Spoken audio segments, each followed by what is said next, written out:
All right, guys, a brief intermission. I got the body all put back together. It actually dried really quick. I guess it's having this heater on in here today. I'm contemplating two things. I'm trying to figure out the steps for the bed, how we're gonna paint and weather that, and also this black filler plate up here that I left. It's taped down to the bumper. It's gonna be a nightmare to rip off of there because it does appear to be Lexan, but I'm not digging that being black. The filler plates on those trucks were typically body colored, so yeah, that's where we're at. But I am digging this thing. I love everything about it. I love the mismatch. White here, it looks like it came off a different truck maybe. Yeah, everything's just jiving. Even my choice to make these hood hinges the color of the fenders just looks like we kind of pieced together one good truck out of two. You saw at the beginning of the video, I made some metal plates. So this had those little fake diamond plate steps, mainly to hide our screws here that hold our rear body mounts. And I made some out of sheet metal, and I've got them soaking in vinegar and peroxide. They're looking very hazy, so we'll see how that looks here in a little bit. I did good. I got all of the stuff back on the body. When I took it apart, I did end up breaking one of the posts on the mirror, this mirror. It does have two posts, and one just is a guide, and one has the little doodad on it that slides over and holds it in place. And I just shoved the little lock washer thing on the one post we got, and it is not going anywhere. So that worked out well. Those went on a lot easier than they come off. They are made to not remove. So I used a weird nut driver that was the perfect size, and I just kind of put them on there and pushed those things onto those posts, and yeah, everything is good. I was missing one for this handle. I don't know where it went, and if it turns up, I'll save it next time I have this thing apart. Yeah, we'll cross that bridge. So as for the bed, my original thought was dark light, like we did dark light. But after putting this all back together, that's part of the reason I wanted to go ahead and get this back together. Before we did that, I'm thinking we two-tone it and we split it down the side and do the two colors. One, this color weathered a lot better. You can see we've got nice little speckling and spots. This color didn't do quite the same. It was different. Some of that could be also that this is on a black base. This was on a red base. So it's, I don't know. I'm having mixed feelings right now. My original thought too was maybe I'll do the headache rack, the dark color, and do the bottom, the light color. But then I thought that's going to look weird because it's going to be opposite. So whatever we do, we have to continue on down the trailer, and I have no idea if that's even going to line up with our seam, basically. So yeah, I don't know. I need a bigger space to have it all set up and look, but all that aside the point, I'm super stoked with how this come out. This is freaking awesome. You can see a little pack of cigarettes on the dash, the seat cover we put on. I did not put Bob in there. Bob needs to be out around the shop. Actually right now he's filling the Coke machine in there. I'll show you. I asked him to do this a week ago. While we're here, I'll take my middle pieces out and let them set out overnight. This is just vinegar, white vinegar, distilled white vinegar, and hydrogen peroxide. There's a lot of different methods for this. I've used this before. I think it's turning up red, making some wild things. If I can grab any of these things out of here. So I only sanded one side of these to make it, because these are zinc coated or they have some kind of finish on them. So we're going to let this stuff set out overnight and air dry, and see if we get, is that the right side? I don't remember which side is which. Yeah, that's the right side. See if we can get a cool look, a cool effect out of it. All right, guys, it's a new day. I slept on it. I think I've come to the conclusion we're just going to do the bed one color, and I'm going to go with the light color. I like the way it weathered better. I don't know really if it was the difference in the body panels that made it weather better, brought out more detail, the way it spotted and things like that worked out. But I think the two-tone thing would be cool, but I don't, again, this isn't always going to be in the same spot. And yeah, not going to deal with that. So we're just going to do it all one color and rock it like it is. I'm going to start tearing this apart. I'm going to pull the body off again to get some of these screws. I'm hoping I can take the sides off. I'm trying to remember. Yeah, I did take the sides off before. I've already had this thing so long, I've forgotten what I've done and what I haven't. So We're going to focus on this bed in this video. We're not going to get to the trailer yet. It would make sense to paint them both at the same time, but it's going to be the same process, so I probably won't even show that. I'm still not even 100% sure I want to do the trailer because the trailer is kind of a different style. I don't know. One thing at a time. That way I don't have parts everywhere and mix up all the screws. We're going to do this bed. I'm going to go ahead and take the bumper off, and I don't know yet if I'm going to peel this piece off and try to paint it and stick it back, or we're going to just mask it off and paint it on the bumper itself. My metal pieces here have rusted up overnight. Some sides look better than others. Just another little subtle thing. So let's get to work.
Alright guys, situation is the light kit is installed on the truck.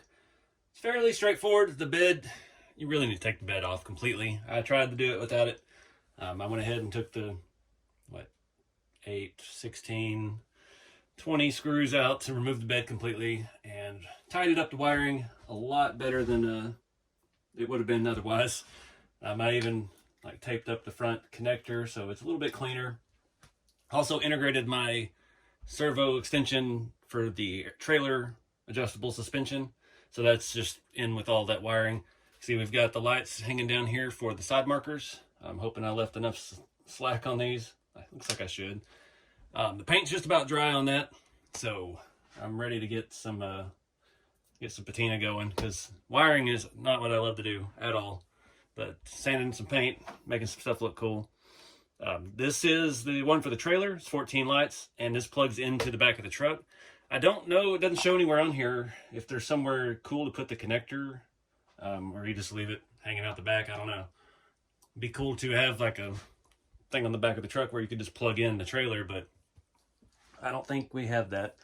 And I didn't have that for my servo suspension controller either, so it is what it is. We'll find a way to hide it and make it look cool. But time to get to sanding to make some rust happen.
right, guys, so about done with the truck.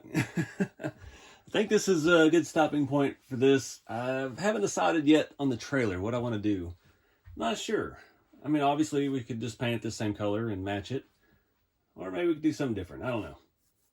Take a little break, need a little time away from the hauler, do some other projects, and see what we want to do with that trailer. But you don't know how over the moon I am with this. This is my first real Lexan Patina paint job. I did this one a long time ago. It is not that good. Just using weathering powders, painted on the outside with Lexan paint, and it still scratches off fairly easily. So I do have another one of these beetle bodies. Maybe we can revisit that here before long and make something cool out of that now that we have a better technique. Again, nothing's perfect, but there's actually like a fingerprint mark right there in the rust streaks. Lots of little things here and there, but it's overall, I'm digging it. I went through and swapped all the bolts out on the trailer with scale bolts and the little washers that come with them, little conical washers. For right now, I don't know. I've got my wires just tucked in here for my trailer lights and my trailer suspension. I need to figure out a cool way to do that. Like the Tamiya semis have that, I don't even know what, some kind of old computer cord. And they put the thing on the back of the cab and it plugs into the truck, like a little more scale. It's still a little bit bulky. It'd be cool if we could repin that and do something neat, but that's probably a little bit above my pay grade, so we'll see. But got the full light kit installed. The Redcat one, the OEM one. It's pretty much plug and play. Like I said before, taking the bed off. Easiest way to run all that. It's just a lot going on in there. A lot of wires. And yeah, pretty happy with how it come out. Let me spin this monster around real quick. Before I flip it around, I wanted to show you that is just a standard 3 racing winch. I've had it for years and years. I was missing the base for it. You take this off of here and you take their plastic winch, fake winch off, and that bolts directly on. I had to find some different size screws, but yeah, bolted right on. I don't have it hooked up and working yet. I don't know where the controller is for that, but it looks a lot better having a real winch up there. The fair lead is made to the base plate, so I was missing the fair lead for mine, so it worked out perfect. So that's, yeah, I just shoved that hook through it. It's not the best looking hook in the world, but, you know, it is what it is. So, yeah, spin this thing around and show you these steps. The steps are made out of sheet metal. This side's a little bit more aggressive on the rust than the other side. The other side looks a lot better, but, you know, you can't really fine-tune it that much. That process with vinegar and peroxide and just letting it set. Some people say you put salt in with that. I've never been able to tell the difference, so I don't know. But it worked out well. I'll show you the other side. One thing I'm thinking I should have used the dark color for the bumper filler plate. It looks good. I loved how the patina came out on it, but I don't know. I think it would have tied the front end together a little bit more. But I'm not going to go back and redo it. I absolutely loved how this grill came out. That is probably my favorite piece, this front end right here. Everything just looks perfect. I know a lot of people in the comments already on social media are griping about the LED lights. This is a kit. It's pre-wired for this truck. I didn't make it. And I don't really get into the wiring and all that, so I'm not going to be splicing in warm LEDs and changing it right now.